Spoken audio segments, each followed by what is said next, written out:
Yo mga idol, ayan, kita nyo ang palibig ko mga idol. Puno na ng dahon. Yan ay babalag ko ngayon mga idol ha. Bali na sa kutsi ako ngayon, nagda-drive. Bali bababa tayo dito sa bundok. Ayan. Tuloy mo ng vlog ko ngayon mga idol, update. At kung nakikita nyo mga idol, yung kalsada ay kulay-kulay brown no. Bali ano yan, mga dahon na mga lagas dito sa mga sanga-sanga. Tingnan mo yung mga puno mga idol, kundi na lang yung dahon, yung iba nakakalbo na kasi taglagas na nga mga idol. Ayan, di ba parang brown, naninilaw ng anong kalsada dahil falls na dito at taglamig na mga idol. At naisipan ko na lang na i-vlog yung pababa galing doon sa bahay. Ayan, pababa, baba tayo ng ng bundok, punta tayo ng main highway. Ayan, so binabaybay natin itong kalsadang ito. Ay bababa tayo ng bundok nga para makita nyo naman mga idol yung dinadaanan ko na kalsada papunta sa amin, no? Ayan,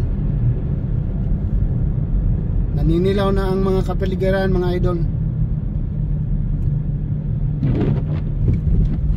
Ayan, kunti pa lang yan kasi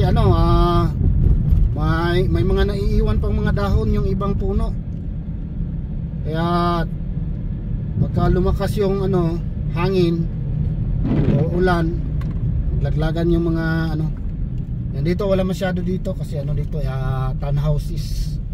Yan, townhouse. So unahan na naman mga idol, marami na namang mga dahon na nalalagas. Yan, yung iba medyo, ibang puno medyo late na yung nila, yung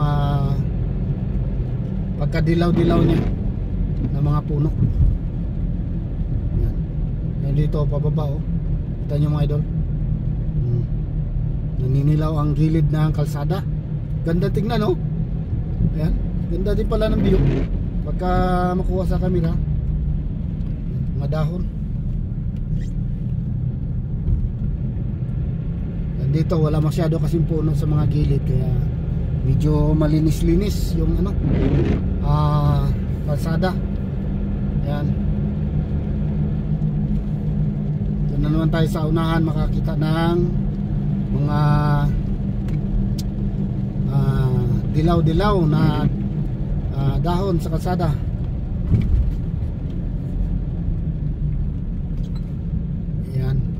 Bali kanina nga pala, galing kami sa church kami ni Mrs. Pinabidyo ko rin siya galing sa doon sa church, pauwi sa amin. Doon sa kabilang side naman yun na kalsada, hindi dito. Ganun din ang sitwasyon, dami rin dahon sa kalsada. Kaya sabi ko sa kanya mag-video para makita yung sitwasyon ng kalsada na dinadaanan natin. Ayan.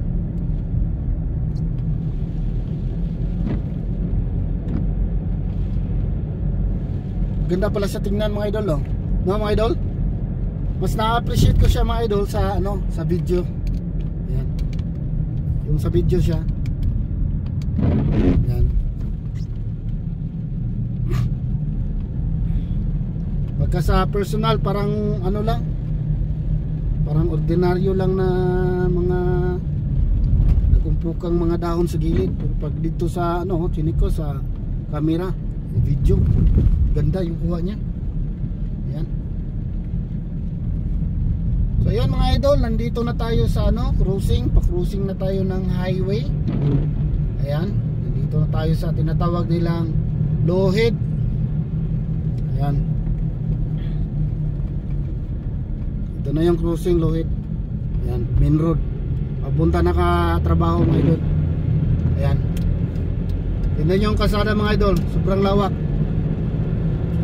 Maganda dito mag-drive kasi maluwang yung kalsada. Tapos kita nyo, kunti lang yung mga sasakyan, lalo na pagka Sabado, Linggo, wala masyadong sasakyan. maluwang na maluwang. Kaya lang magbantay pa rin tayo sa overspeeding kasi may mga nakakatago-tago dito ng mga pulis. Ay baka mahuli tayo, malaki rin yung multa. So ayan mga idol, hanggang dito na lang yung aking vlog. Ayan, maraming salamat sa mga idol sa pagsama sa akin galing doon sa baba pababa papunta dito sa Minaue. Okay mga idol, yan, thank you for watching mga idol. At saka titingin ako kung may mga bablog ako mamaya doon sa pinagtrabaho kasi medyo maulan ngayon mga idol kaya mahirapan tayo mag vlog kasi mabasa tayo, saka mabasa yung ating camera.